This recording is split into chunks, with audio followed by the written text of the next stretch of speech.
We're at San Francisco at WonderCon. Having a fabulous time here in the Dark Horse booth. My name is Jeremy Atkins, publicist for Dark Horse, and I'm here with Mr. Rick Remender. Rick Remender from nothing. From San Francisco from Portland via San Francisco via Portland. Right. So, everyone, we're going to talk to Rick about his new book. Let's. Which is actually not so new, but it's new to Dark Horse. Fear Agent. Yes. So, Rick. So, Jeremy. Maybe tell us a little bit about what the book is. It's the story of an alien exterminator, a guy who is one of the last of a band of people who got together to drive an alien invading force away from the planet Earth. And I believe that the first Dark Horse miniseries, The Last Goodbye, is the origin story, and that's the story of this truck driver who's basically having a normal day with his wife when 3 alien empires attack Earth, and he has to step up to the plate. So, Rick, how long have you been doing this book now? I guess about a year and a half. And you've done how many issues so far? We did 11 issues at Image, right? Which Dark Horse is doing 2 collections, right, that will contain those. And then starting on the 12th issue, which will be numbered 1, because we're doing the BPRD Held 1 format. Right. Nice.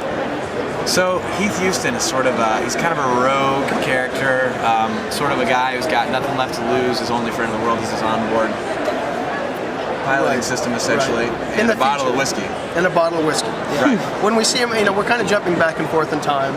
Right. And so in the past, he was a pretty stand-up guy with a family and everything was normal.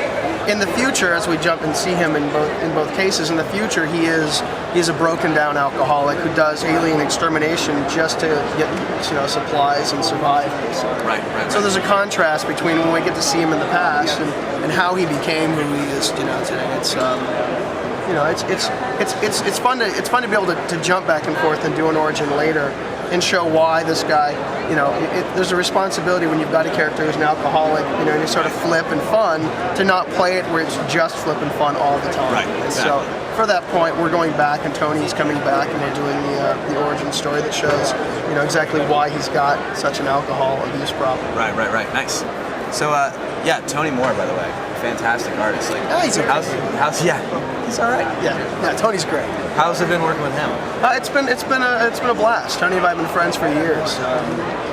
We did Kieran Dwyer did a book called LCD like 6 years ago, and it's this sort of X-rated comedy book. And Tony had sent some stuff in to be published in that. And, I guess so. That was where we met and hung out at San Diego that year. And I wanted to do something with him for a while, and so when he had some availability.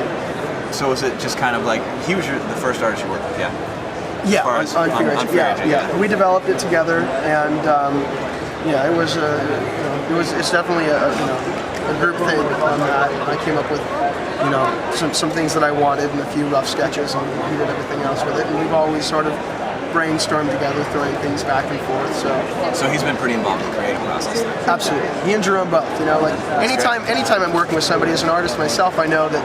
If you're not like tapping into what what's going on in their head visually, the people who are actually in the middle of drawing it or before they get to drawing it while you're developing the storyline, you're missing an opportunity. And I think that what Tony and Drew have both added to it, have always taken it up to a higher plane than where it was before.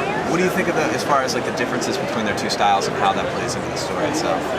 I think Drum's got a European thing going, and they're both par. I think they're both absolutely brilliant. So it's I like having guys that are on that plane together, because basically you end up with a sort of a healthy competition, where Tony's new issue for the new #1 is just spectacular. The pencils will come in. It's like his original stuff, the first 4 issues, gorgeous. But then Jerome comes in and maybe takes it to a different level. Totally. So Tony's like, all right, okay. And so Tony comes in and just dominates with this new issue, which I'm sending pages to Jerome like, look at this. And then, I got Jerome working concurrently, and so Jerome's done like 4 pages in a month, and he won't show them to me because he's making sure that... So you're feeding this rivalry, basically. Oh, absolutely. You have to. That's great. Yeah, without competition, what do we have? We're just like, cave dwellers, sharing food and...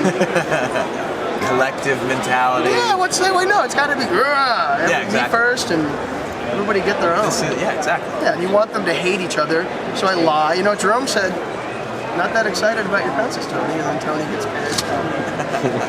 Well, of course, everybody's Well, I will say, it's a really great book. We're really excited to have it.